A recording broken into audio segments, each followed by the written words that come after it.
Hey guys, tonight we're slipping into something a little different. Imagine this. You're not scrolling your phone under a blanket. You're standing in the middle of the Egyptian desert. The air is dry, so dry it feels like it could crack your lips just for fun.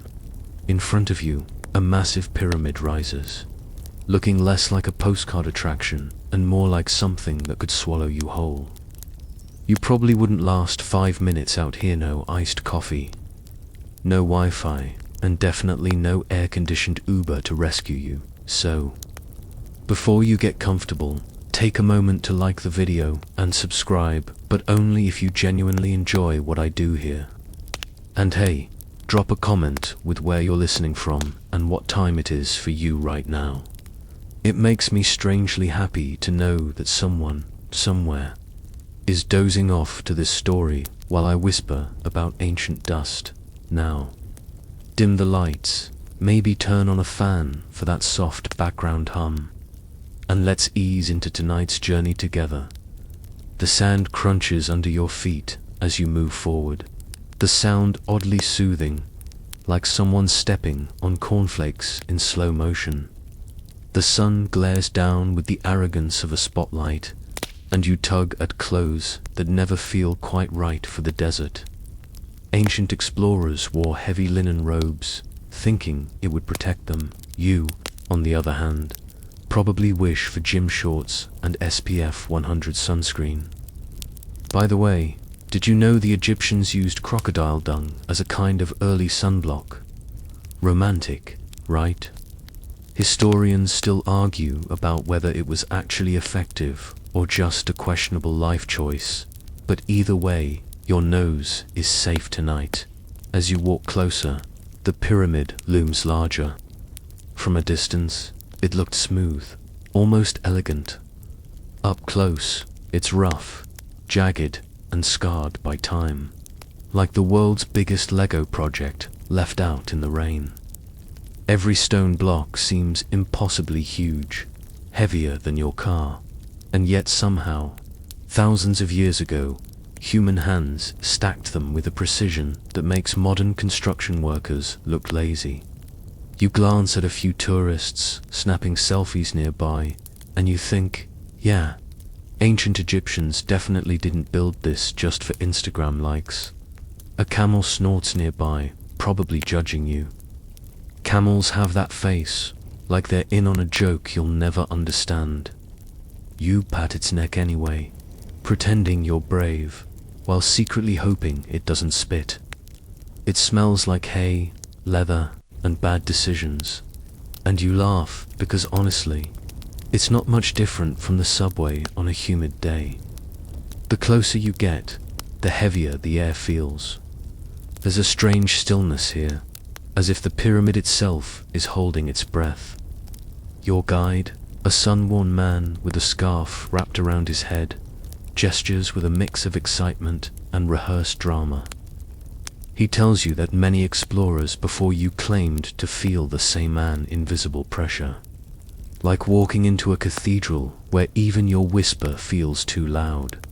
And maybe it's just the heat messing with your brain, but you do feel it. A hush that stretches across time, pulling you in. You tilt your head back, squinting at the very top. Birds circle lazily above, looking like dots against the blinding sky. You wonder if they, too, feel the weight of this stone mountain, or if they're just hoping you'll drop your granola bar. A fact slides into your thoughts. The Great Pyramid of Giza was, for nearly 4,000 years, the tallest man-made structure in the world. Imagine that. No skyscrapers, no Eiffel Tower, just this giant stack of stone blocks pointing stubbornly at the heavens. And yet, here you are, sweating through your shirt, trying to act like this is normal. Somewhere inside, tunnels and chambers wait. Historians still can't agree on why exactly it was built this way. Was it purely a tomb, a grandiose stairway to the afterlife? Or did it hide functions we don't fully understand? One theory even suggests it worked like a gigantic power plant. You snort, because honestly, if ancient Egyptians had electricity, you're pretty sure they would have invented fans first. Your shoes sink slightly into the sand, leaving soft prints that the wind starts erasing immediately, like it's embarrassed for you. The pyramid doesn't move, doesn't speak, but somehow it feels alive. Older than any country you know, older than your favorite coffee shop chain, older than the word coffee itself. You try to picture workers dragging stones with ropes and wooden sleds, sweating under the same sun, except without water bottles and sports drinks. You think you're tough for skipping the elevator, but these people hauled entire tons uphill. Suddenly, your gym membership feels like a comedy sketch. A breeze stirs, carrying the scent of dust and something faintly metallic, like the ghost of old tools. Your guide stops, letting you stand at the base. The shade here is cool, a sudden relief that feels like stepping into a different dimension. You press your palm against the stone, expecting it to be hot, but it's surprisingly cool to the touch. As if the pyramid keeps secrets even in temperature. The stone is rough under your fingers, pitted and ancient. Little chips crumble under your touch, grains that fall back into the sand like tiny seconds of history dissolving. And as you breathe in, you realize that you're inhaling air that has touched this monument for millennia. That's both beautiful and slightly gross. A group of children runs past, their laughter high and bright, echoing off the walls of time. For them, the pyramid is just another playground, not a riddle of civilizations. And maybe that's the most human thing of all while scholars argue about secret chambers and astronomical alignments. A kid just wants to climb and shout. You smile, because you get it. You've argued with a vending machine at 2 a.m., so really, you're not so different. You take one last step closer, the shadow of the pyramid now wrapping around you like a cool blanket. The noise of the desert fades, replaced by the quiet thud of your own heartbeat. You feel it, the call to step inside, to leave behind the bright sun and trust the darkness. You glance once more at the endless sands stretching outward, then at the black entrance yawning ahead. Your guide nods, the camel snorts again, and you laugh nervously. This is it. You're about to cross into a place built not for you, not even for the living, but for something eternal. You take a breath, steady, amused at yourself for being both terrified and thrilled. And with that, you step forward. The moment you cross into the shadow of the pyramid, the rest of the world seems to hush. Your group gathers close, like tourists instinctively forming a clump for safety, as though proximity will save anyone from ancient curses. The guide waves his lantern a little, throwing wobbly shadows on the massive stones.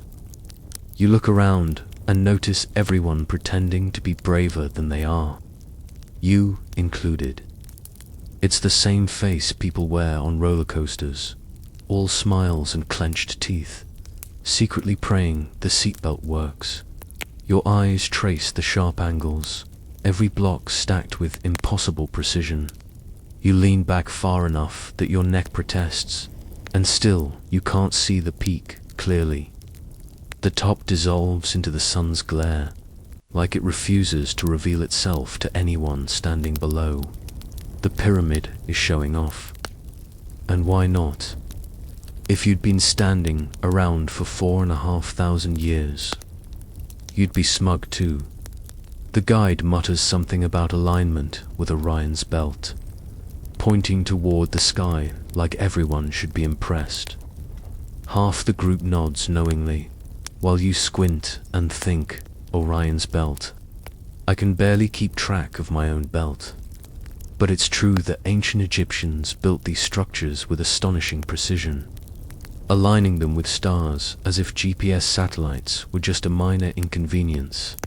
Historians still debate whether this alignment was pure devotion to the heavens or just ancient flexing. Either way, it works. You feel very small under all this stone and starlight. There's a hum of excitement in the group, the kind of nervous buzz people get before entering a haunted house. Except this one isn't fake. This one has hieroglyphs that whisper across thousands of years, carved by hands that never dreamed of TikTok, but definitely wanted to leave a message. One inscription your guide points out reads something about eternal life, though honestly it could also be ancient graffiti saying, "Achmet was here." You grin.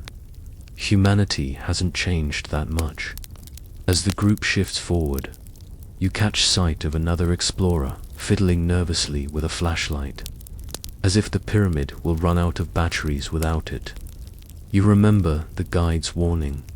The deeper you go, the darker it gets. Ancient architects didn't believe in skylights. Some scholars think torches would have been used. Others whisper about polished copper mirrors channeling sunlight deep inside. You picture a line of men angling shiny plates like they're trying to win a solar cook-off. Effective or not, you can't help but respect the creativity. Your feet scrape over the stone steps leading upward. The air cooler here, carrying a faint smell of dust and stone, tinged with something you can't name. Maybe it's the scent of old air, trapped and recycled for centuries. You inhale anyway, because you're curious like that, and tell yourself it's probably healthier than city smog. At least this dust is vintage. Someone sneezes loudly, breaking the hush, and everyone jumps. For a moment, the group bursts into soft laughter, the kind you can't suppress in church. The pyramid has that effect Salome silence that makes small sounds ridiculous. Your heart thumps, both from nerves and from the absurdity of it all. You're inside one of the most famous monuments in the world, and your biggest concern is whether you remembered hand sanitizer. The walls close in slightly as you move deeper. Lantern light flickers across carvings, falcons, Ank's eyes that seem to follow you. The infamous eye of Horus stares out from the stone, unblinking, protective yet unnerving. You tilt your head, and for a second, it feels like it's winking. A joke from across the ages, or maybe just a shadow. Either way, you chuckle under your breath, because why not? If ghosts are listening, you'd rather they know you have a sense of humor. The guide pauses dramatically at a carved panel, explaining how some believe it represents a celestial map. Stars, gods, and afterlife pathways, all tangled in lines and symbols. He lowers his voice, whispering about secret corridors still hidden behind the walls, chambers we haven't discovered yet. Historians argue endlessly about whether such chambers exist or whether conspiracy theorists just need a new hobby. But standing here, staring at stone that feels alive with secrets, you can almost believe in both. You run your hand lightly over the wall. The surface is rough, etched with grooves that outlasted empires. Somewhere in the dim corridor behind you, the echo of footsteps reminds you you're not alone, though it feels like you could vanish into history at any moment. The sound is oddly comforting. It says, yes, you're tiny compared to this giant block of eternity. But at least you're tiny together.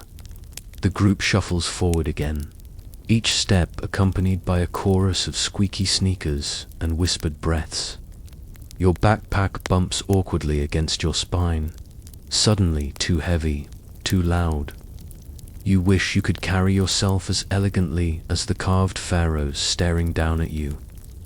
They look serene, powerful, frozen mid-glance. You're sweaty, nervous, and wondering if you'll get Wi-Fi back at the hotel.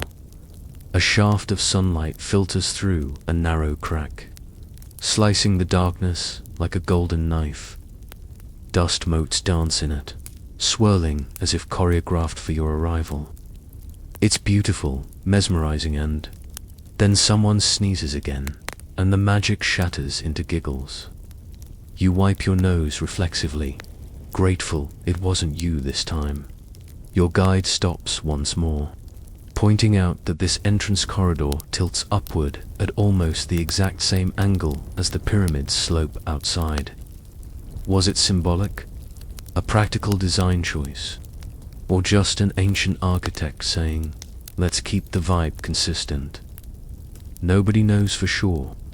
Scholars debate, theories clash, yet here you are walking it. Heartbeat sinking with every uncertain step.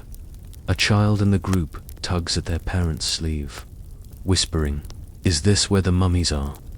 The parent shakes their head, trying to shush them, but you smile. Because honestly, you're wondering the same thing. Deep down, you know the odds of a Hollywood-style sarcophagus surprise are slim. But still, the thought tickles the back of your brain. You pause to glance behind you. The bright rectangle of the outside world is shrinking, swallowed by the pyramid's darkness. Sand, sky, noisets, all fading into silence. Ahead, only shadows and stone remain. And despite the fear prickling at the edges of your skin, you're drawn forward. There's a thrill in it.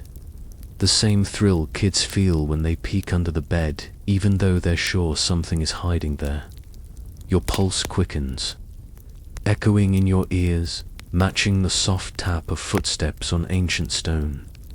Everyone is hushed now, voices swallowed by the vast silence. You realize that you've stopped cracking jokes out loud, though in your head, the sarcasm hasn't died. You're just saving it, like a flashlight, for the darker parts ahead. For now, though you breathe in the cool air, the dust, the history pressing close around you.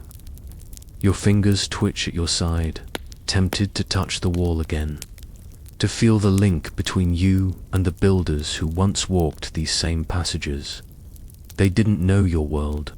You don't fully understand theirs. But for a fleeting second, standing in this narrow shaft of stone, you share the same heartbeat. And as the group presses deeper, lantern light bobbing like fireflies, you smile. You've had your first true glimpse inside the pyramid, and somehow it feels both terrifying and comforting. The stone holds you, the silence cradles you, and the adventure is only just beginning. You pause at the very base, where the stone opening waits like a mouth, dark and patient. The desert wind brushes your back, and with one last inhale of hot, dry air, you step forward. Crossing that threshold feels almost theatrical, as if the pyramid itself is holding its breath. Instantly, the air changes, cooler, still, and heavy, like a cellar that has been shut for far too long. The smell isn't unpleasant, exactly, but let's just say you wouldn't bottle it as perfume. Your eyes adjust, squinting into the dim. The daylight shrinks into a thin rectangle behind you, leaving shadows ahead that seem eager to swallow you whole. It's quieter than any quiet you've known, the kind that makes your ears ring because there's nothing else to hear. Somewhere, a tiny drop of water falls, echoing like a drumbeat in an empty cathedral. You try to steady your breath, slow inhale, gentle exhale, as if you could fool your own nerves into calmness. Historians, of course, still debate whether these entrances were meant for daily passage, ceremonial processions, or something far more symbolic. Some even whisper that the true original entrances are yet to be found, hidden under centuries of sand and stone. You, meanwhile, debate whether your shoes were a wise choice, because the ground feels like it's plotting against your ankles. Your torchlight, Or let's imagine a modern flashlight smuggled into this fantasy, bounces off walls, carved with smooth precision. Each block towers taller than you, perfectly set. You mutter something sarcastic about how you can barely assemble flat-packed furniture, while these builders aligned giant stones with cosmic accuracy. Yes, you feel humble. Yes, you also feel mildly attacked. Then you notice it. The corridor splits. One path descends sharply, another stretches forward, stubborn and long. The decision isn't yours alone, of course. The expedition leader gestures, and the group veers into the downward slope. Boots crunching softly, every sound magnified by the emptiness. The deeper you go, the stronger the strangeness becomes. The temperature cools further, your skin prickling as if the stones themselves remember things. Walls close in, narrowing, tilting slightly, forcing you to stoop. The flashlight beam dances ahead, revealing nothing but more stone, more angles, more shadow. And then faint echoes. Not voices, not really, just the uncanny bounce of your own movement, ricocheting until it almost sounds like whispers following you. One step echoes back as three. Another rings like laughter. You tell yourself it's science, acoustics, physics, predictable sound waves. But your pulse doesn't buy that explanation. The explorer next to you mutters, "Did you hear?" then stops. Deciding silence is braver, and so you press on. The pyramid reveals its favorite trick: endless hidden passages. Some wide enough for a camel, some so narrow you're convinced ancient architects designed them specifically to ruin your posture. At one turn, the ceiling dips so low you have to crawl, dusty stones scraping your clothes.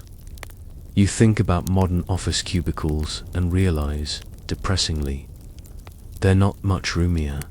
The passage twists again, opening suddenly into a higher chamber, where the air feels different, almost alive, carrying the weight of centuries.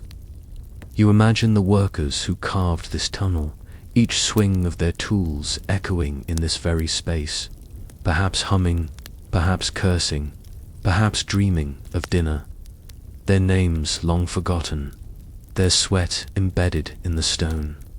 You touch the wall, rough and cold, and for a second it feels like pressing your palm against time itself. It's funny, though, how these corridors resemble the backstage of some cosmic theater, cramped, dusty, oddly designed, but essential for the grand performance above. You whisper this to yourself and smirk, because it's true. Humanity has always been obsessed with building mysteries bigger than themselves, then hiding the secrets in narrow hallways. And with that thought, your footsteps carry you deeper still. Shadows lengthening, whispers sharpening, as if the pyramid has only just begun its game with you. The corridor seems determined to test your patience. It bends, then bends again, like some giant stone labyrinth designed by an architect with a grudge against straight lines. You stretch out a hand along the wall as you move, fingertips brushing the cool limestone.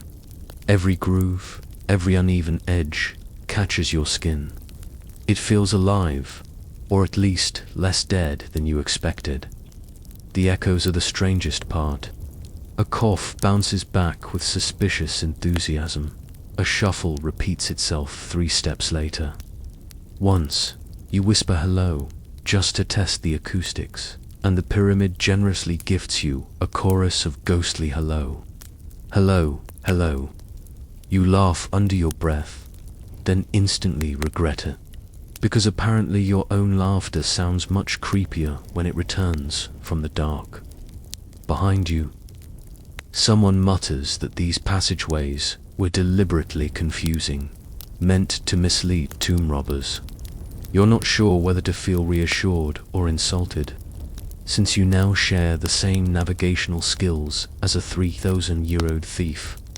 Historians, naturally, still argue whether these designs were strategic security systems or simply structural necessities to distribute the weight of the pyramid. You argue internally whether any of that matters, because either way, you're still lost in a stone maze with nothing but echoes for company. Your light beam glances over, strange angles, sudden drops in the floor, ceilings that tilt just enough to make you dizzy. At one particularly steep incline, you're forced to shuffle downward on your backside, boots scraping like sandpaper. You promise yourself no one will ever hear about this, though of course everyone sees, and someone snickers. You mutter something about Egyptian dignity, hoping the walls will keep your secret. Breathing becomes its own rhythm here. Deep inhale, hold. Gentle exhale. You imagine the workers who once dragged massive stones through passages not much wider than your shoulders. How many times did they breathe in dust just like this? Did they grumble about their foreman the same way you grumble about your aching knees? The air is cool, but with a hint of dryness that makes your throat scratch. It's not suffocating, exactly, but each breath feels older, heavier, as though recycled by centuries of silence. You lick your lips, then remember ancient explorers sometimes reported unusual smells, underground resin, incense, even faint traces of ancient embalming oils. You sniff cautiously. No incense here, just stone, dust, and the faint scent of your own nerves at one sharp turn. Your beam reveals a low tunnel, so narrow you'd swear it was built specifically to ruin friendships. You drop to your hands and knees, shuffling through like some unwilling participant in history's longest crawl space. Someone behind you sighs, it's like the world's worst yoga class. You laugh, mostly because it's true. Downward-facing explorer, with bonus elbow bruises. When you finally emerge, brushing sand off your clothes, the space widens again, though not by much. The walls are closer now, pressing in with a stubborn intimacy. They remind you of cramped subway tunnels back home, only with fewer rats and more dignity. You think about commuters squeezed shoulder to shoulder, phones glowing in the dark, and realize maybe humanity hasn't changed that much. We still shuffle through narrow passageways, just different ones. Your torchlight glides over faint markings, not grand hieroglyphs, but tool scratches, shallow cuts left by workers who carved their way through limestone. It's oddly moving, seeing the fingerprints of labor rather than the polished surface of kings. Anonymous, uncelebrated, but still here. You run your fingers along them, dust clinging to your skin, as if shaking hands across millennia. Then a sound. Not the familiar echo, but something else. A faint hum. Or maybe just your imagination trying to spice things up. You stop, listening. Nothing. The silence folds back in, thicker than before. But for a heartbeat, you'd swear the pyramid exhaled with you. Step after step, turn after turn, you surrender to the maze. It feels endless, deliberately playful, as if the pyramid is laughing quietly at its latest visitors. And yet, strangely, you don't mind. There's comfort in the rhythm. Footfall, echo, breath. You slow down, almost lulled by it, like the pyramid is rocking you to sleep in its stone cradle. You smile in the dark, because here you are, crawling, stumbling, whispering to yourself, and still moving forward. These hidden passages may twist, confuse, and mock your every step. But isn't that just life, with better lighting?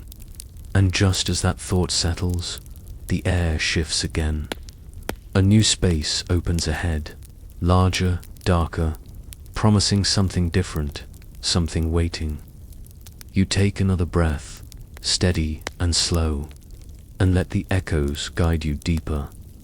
The larger chamber breathes around you, its ceiling vanishing into shadow, its walls alive with color even in the dim light. Your torch catches the edges of painted figures, the reds still vivid, the blues stubbornly clanging despite thousands of years of dust and silence. You lean closer, blinking, trying to make sense of the language carved in line after line. The pharaohs stare back, regal, unblinking, faces painted to outlast time.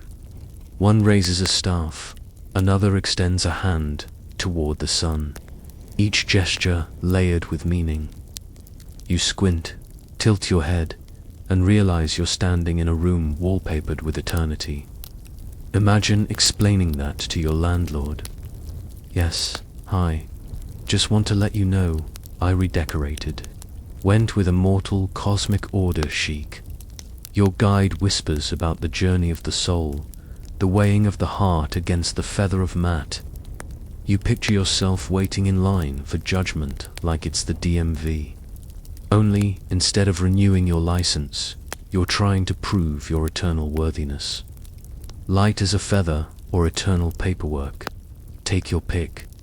Historians still puzzle over certain symbols. Were they meant as prayers, warnings, or simply the world's most expensive to-do list? You run your hand near the carvings without touching, the temptation buzzing at your fingertips. Some part of you wonders if the symbols themselves are whispering, their meaning just out of reach, like half-remembered dreams. There's a falcon-headed god glaring with enough authority to make you straighten your posture.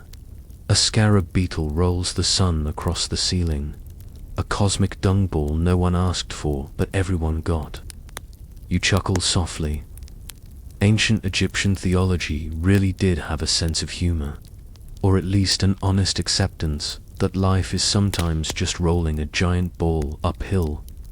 Your torchlight glides over rows of hieroglyphs, tiny owls, reeds, hands, eyes. They look oddly familiar, almost like a You imagine an ancient scribe bent over a wall, carving.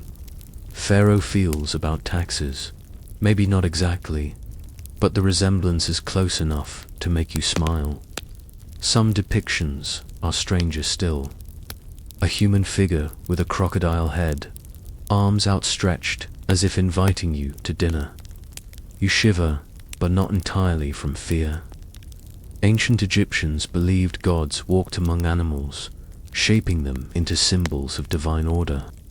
You silently thank the heavens we didn't adopt that into modern fashion. Yes, this fall's look is part man, part iguana. Very chic, the silence grows heavy as your light catches a mural of the pharaoh himself.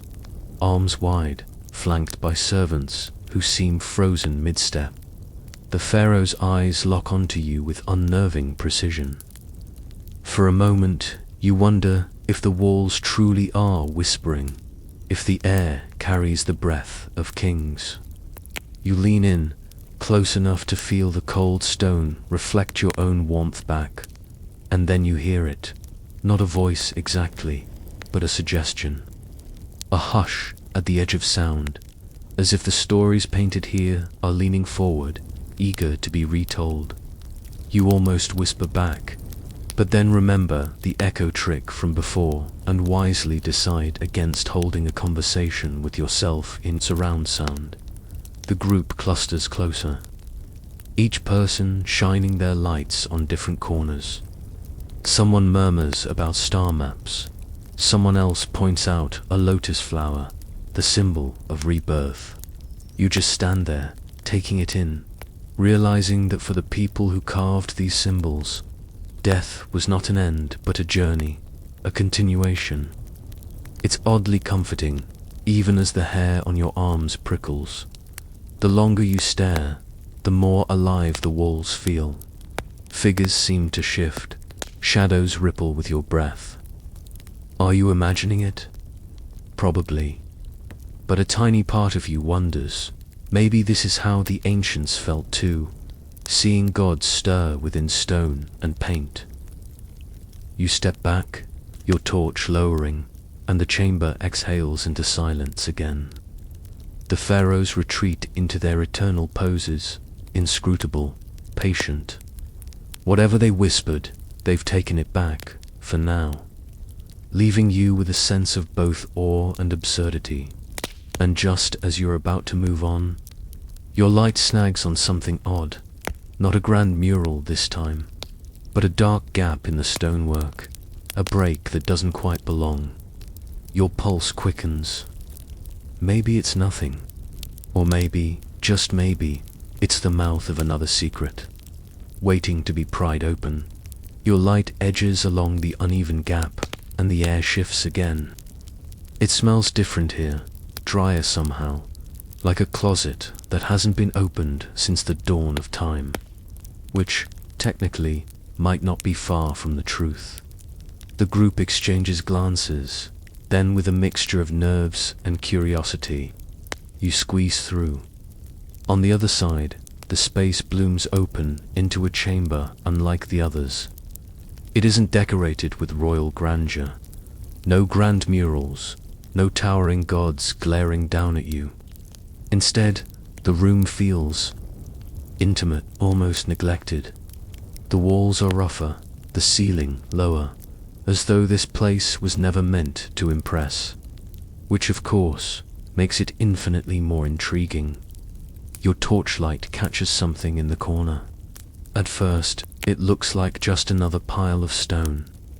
Then your eyes adjust, and you realize it's a collection. Artifacts scattered, half buried in dust, but unmistakably human in design. The first thing you notice is a jar, tall and squat, with a lid shaped like a jackal's head. You can't help but chuckle. Somewhere in history, a craftsman thought, yes, let's store important organs inside a container that doubles as an animal cosplay. Someone whispers about canopic jars, the containers used to preserve the stomach, liver, lungs, and intestines of the deceased. You shudder at the thought, suddenly grateful for modern refrigerators. Imagine explaining to a houseguest, "Oh, don't touch that jar in the kitchen. It's just holding Uncle Harold's lungs." You edge deeper into the chamber, and your torch glides over other objects. A wooden box, rotting at the edges but still intact, etched with faint carvings. A faded linen bundle, disturbingly human in shape, though mercifully small, perhaps an offering, perhaps a doll. You don't look too closely, because nothing ruins sleep faster than making eye contact with a 3,000-year-old toy.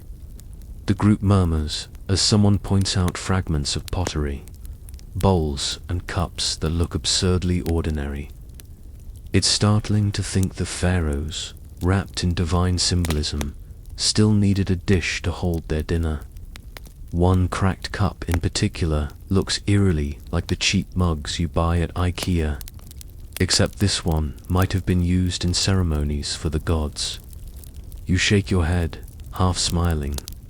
Some things never change. Humans have always needed somewhere to put their snacks. You kneel beside a strange object lying flat against the wall. It looks like a board with faint grid patterns carved across it. One of the guides suggests it might be an ancient game, something played to pass eternity in the afterlife. You picture pharaohs hunched over the board, playing round after round of cosmic checkers, eternal champions of boredom, and suddenly you can't help laughing softly.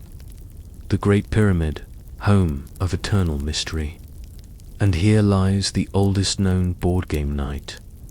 Historians still debate whether these chambers were genuine storerooms, ceremonial spaces, or simply construction leftovers. Standing here, though, you can't help thinking the ancients had a talent for blurring lines between sacred and ordinary. Was a cup just a cup, or was it holy if it touched the lips of a king? Was the game just amusement, or a ritual of cosmic order? You feel the questions pressing in, heavier than the walls themselves, as your torch wanders higher.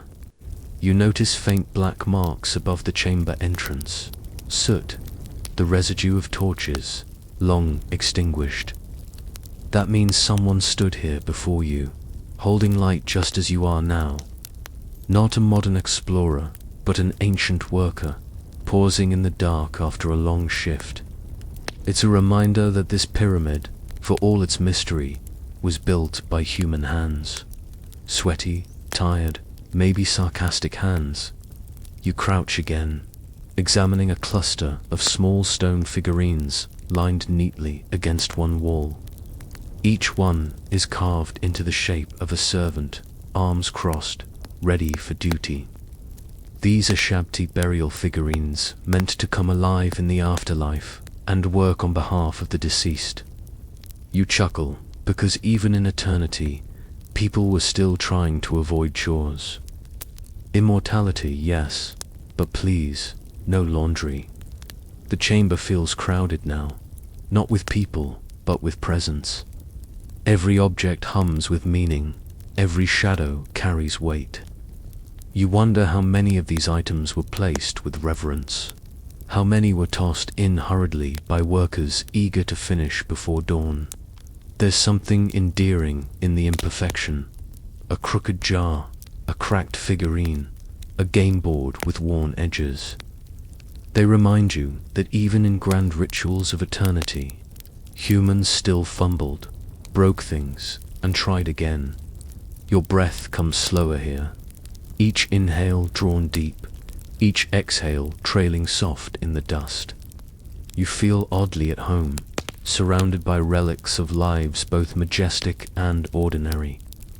You reach out and brush dust off one of the jars, revealing a glimmer of carved detail.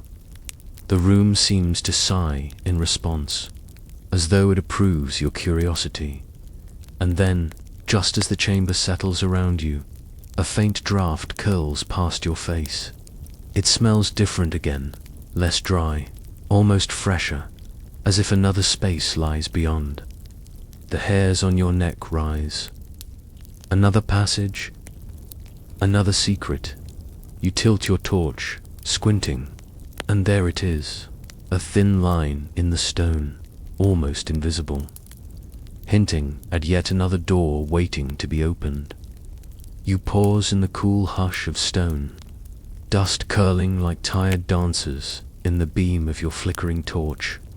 The pyramid seems to breathe, slow and patient, as if it's been waiting for you to stop and finally listen. And that's when it sneaks in the thought that's haunted everyone from curious tomb robbers to tweed-coated scholars.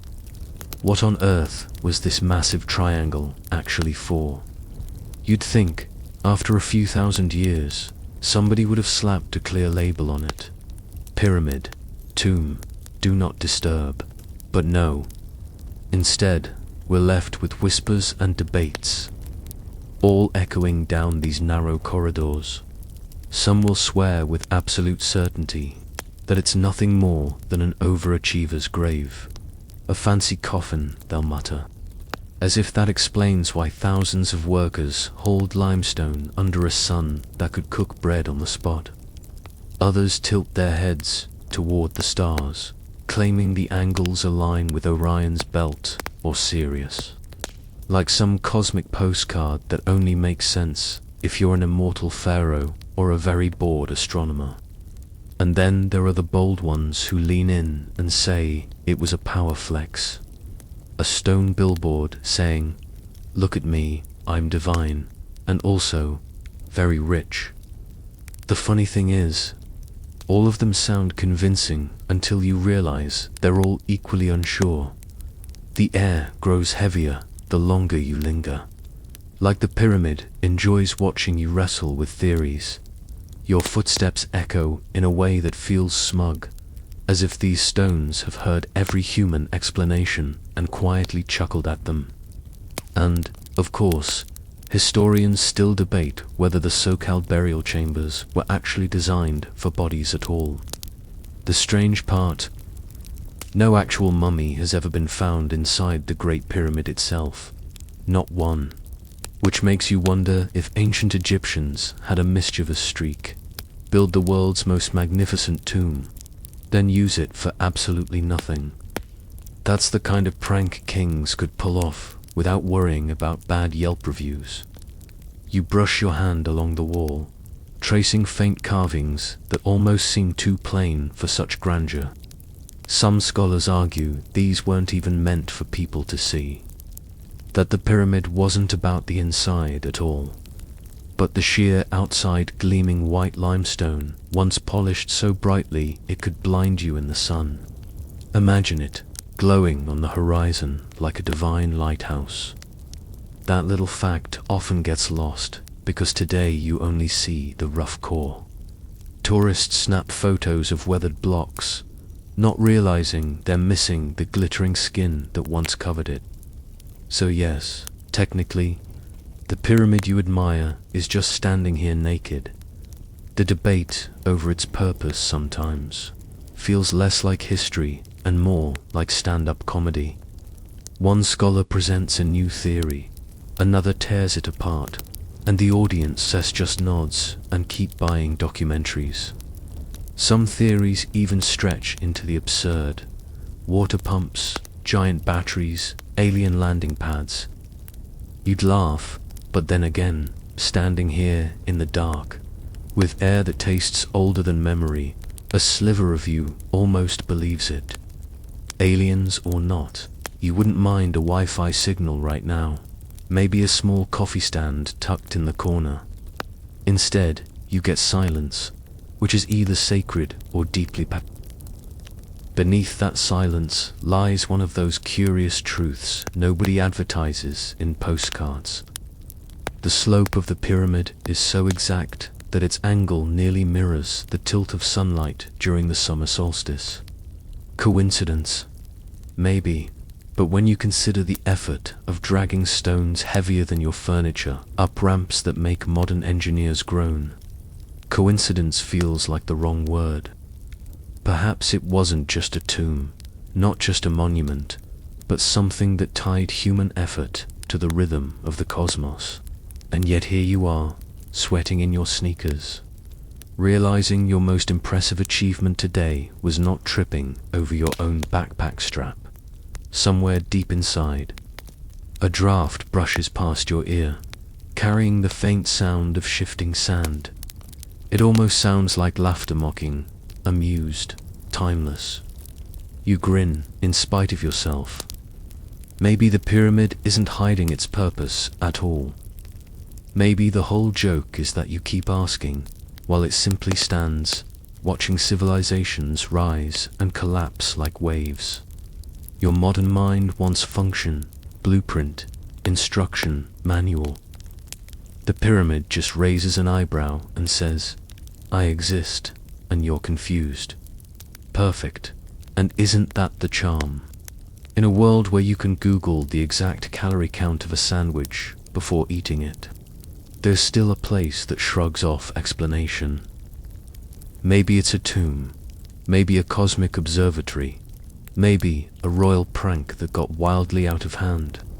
What it definitely is right now, for you, is a reminder of how small and gloriously clueless humans can feel. You're standing in front of a 500-year-old mystery, and your brain is busy comparing it to IKEA instructions. A quiet laugh escapes your lips. The pyramid doesn't care whether you solve it. It doesn't care if scholars argue for centuries more. It just stands, vast and patient, a riddle cut into stone. And as you press forward, deeper into the hushed labyrinth, the mystery folds itself back around you like a cloak. Whatever answers might exist, they're not in plain sight. Not yet. You step out of the narrow passage, and suddenly the space yawns open above you, vast and echoing, as though stone itself decided to imitate the sky. Your breath catches not because the air is thin, though it is, but because the sheer scale of it all makes your body feel like a misplaced crumb in a bakery. The walls stretch upward with a calm authority, And for a heartbeat you forget how tired your legs are, how sweaty your shirt feels, how badly you wish you had packed more water. It's a peculiar thing, or it doesn't shout. It creeps. It slides into your chest and expands quietly, making your heart drum a little faster while your voice disappears. Even your thoughts hesitate, unsure whether to bow or to crack a joke. And yes, standing here, in front of this colossal geometry of stone, you do both. One half of you whispers reverently, "How could humans ever build this?" While the other half mutters, "I can't even assemble a flat-pack bookshelf," without crying. The room seems to hum with age. Not a sound you can pinpoint, but a vibration that seeps into your bones. Light seeps in through a crack high above, a single beam slicing through dust like a divine spotlight.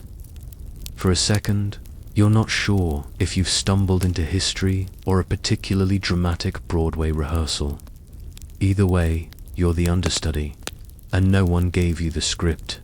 As you tilt your head back, the enormity of the stones presses down with a gentleness that feels both protective and unnerving. You picture the workers hauling these blocks into place, barefoot, muscles aching, while overseers barked orders.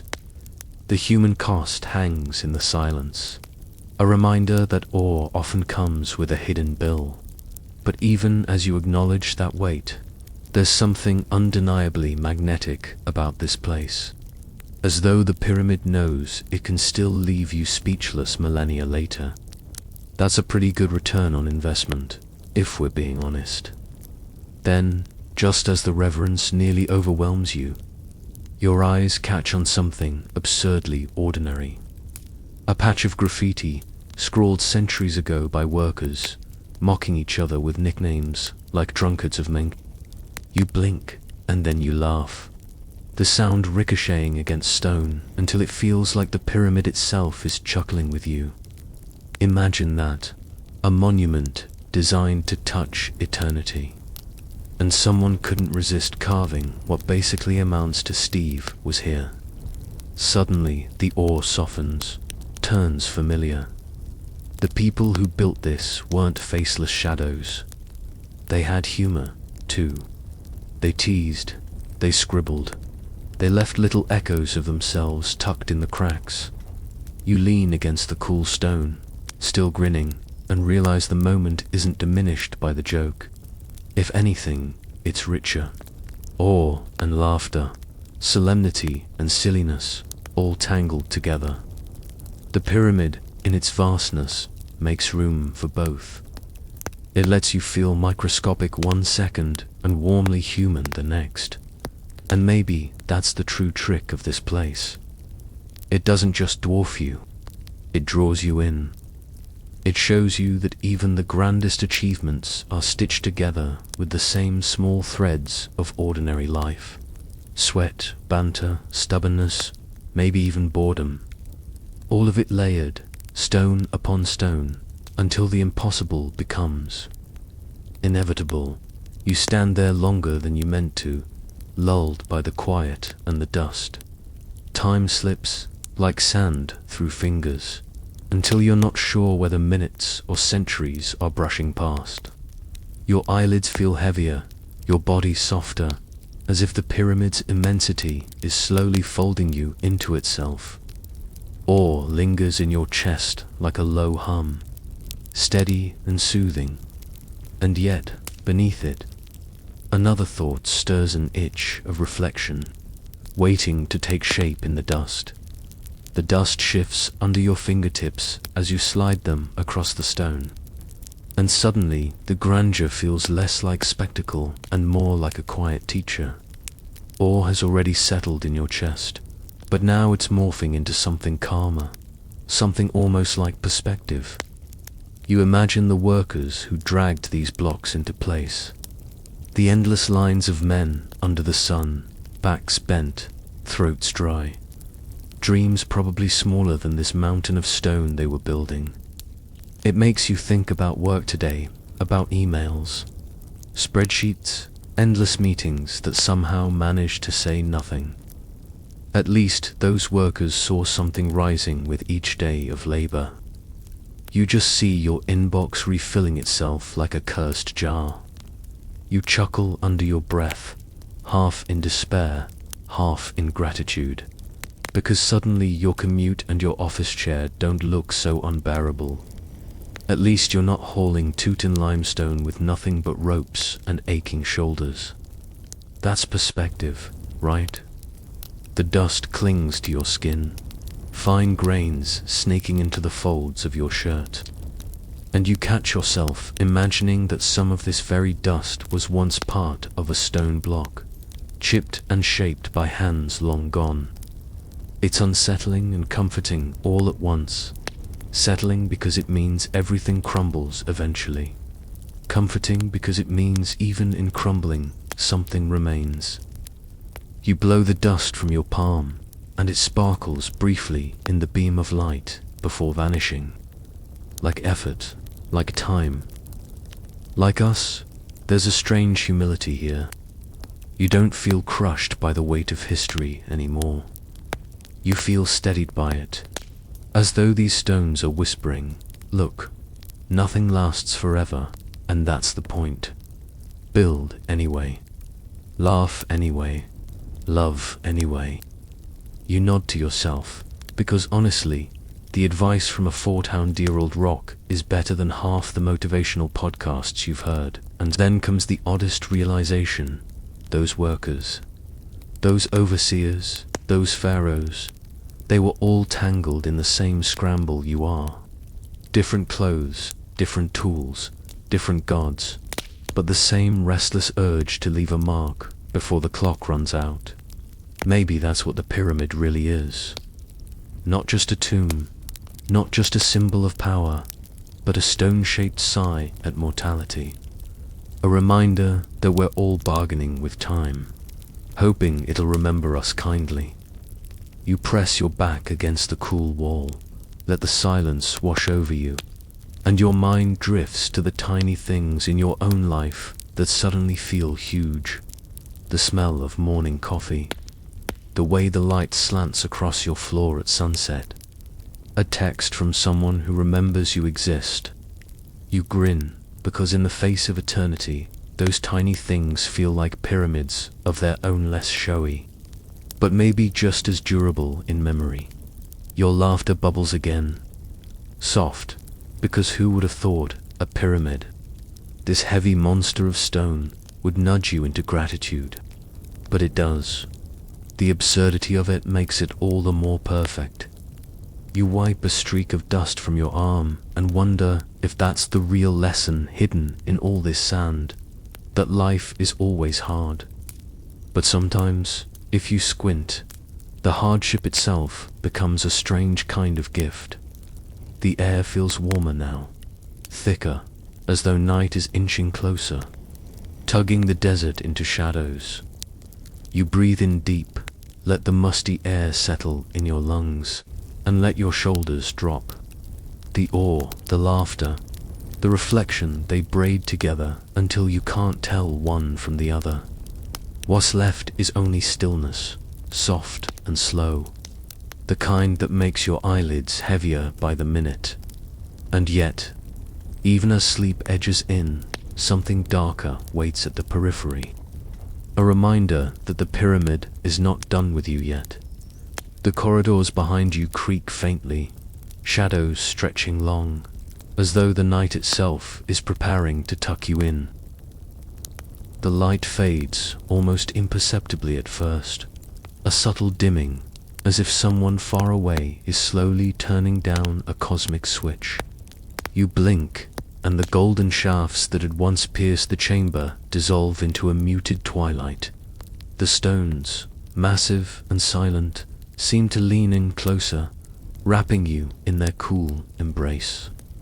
The pyramid has shifted. Moodsit is no longer showing off, no longer dazzling you with size or symmetry. It has become softer, darker, almost protective. Your steps echo differently now. Earlier, they clattered with curiosity, quick and eager. But now they sink into the hush, like a heartbeat slowing after a long day. Dust hangs thick in the air, stirred only by your breath, and even that feels quieter, as if the walls themselves are urging you to settle down. You press your palm against the stone, and the chill feels like a gentle reminder. You are small, but you are safe. Historians still argue about what nights in the pyramid meant for those who worked here. Did guards pace the corridors? Did priests chant prayers to echo off the walls? Or was the night simply a time when the stones rested too, sighing under the desert stars? You imagine all of it at once, because here in the dark, certainty feels unnecessary. It is enough to feel the presence of countless lives that brushed these same walls, countless nights that folded softly into morning. Your eyelids flutter heavier as you picture the workers, exhausted, collapsing onto mats of reeds, their bodies coated in the same dust now clinging to you. Maybe they, too, listened to the faint whispers in the dark, the creak of stone, the shuffle of sand, the faint hum that feels almost like a lullaby carried on the air. It comforts you to know that across centuries, the rhythm of rest hasn't changed. People worked hard, people longed for pause, people surrendered to sleep. You are not so different. You chuckle faintly, though your voice is barely more than a sigh. The thought occurs that if you had to spend every night here, you'd probably demand Wi-Fi and a mattress. But then, you'd miss the pure silence, the unfiltered dark, the way time itself seems to exhale. Maybe progress has given us lights and screens and endless notifications, but it hasn't given us this kind of stillness. It hasn't given us the hush of eternity pressing gently on your shoulders, urging you to rest. The dust glows faintly in what little moonlight sneaks through the cracks, dancing in the air like slow-motion snow. You follow one mote with your eyes, drifting lazily down until it disappears into the shadow. That's how your thoughts feel now, lighter, falling one by one until they vanish. Worries blur at the edges, the pyramid absorbing them the way sand absorbs footprints. The more you let go, the quieter everything becomes. And as the hush deepens, your body finally surrenders. Muscles soften, breath lengthens, and the heavy stones feel less like walls and more like blankets. The pyramid, for all its mystery and grandeur, has revealed its simplest secret, that even in a place built for eternity, the sweetest gift is still the chance to close your eyes and rest. The night settles fully now. Darkness folds around you like a curtain, smooth and gentle. The stones hum faintly, not with menace, but with a rhythm that matches your breathing. In, slow and steady. Out, soft and quiet. You can almost hear the desert outside, the wind brushing across the sand. Carrying away the heat of the day, your thoughts drift with it, carried far, then gently set down again. You imagine the stars above, glittering sharp and endless, though you cannot see them from here. Somewhere far above, time still marches, but down here, time has grown sleepy too. It curls up beside you, yawns, and closes its eyes. Each inhale feels cooler now, as if the pyramid itself has learned your rhythm and is breathing along. Each exhale melts more tension from your shoulders, more weight from your chest. The mysteries, the questions, the debates, they all fade into the background, quieter and quieter, until they are nothing but faint whispers in the dust, and you, small as you are exactly where you should be. Here, in the stillness of stone, you are allowed to rest. The workers before you found rest. The priests, the guards, even the pharaoh himself, eventually, they, too, surrendered to the night. You join them now, not in death, but in peace. Just peace. Let the shadows hold you. Let the silence soothe you. You are safe, you are small, and you are enough. The pyramid will keep standing. The desert will keep shifting, and you can finally let go, close your eyes, drift with the dust. Let the night fold you in. End of script. Sweet dreams.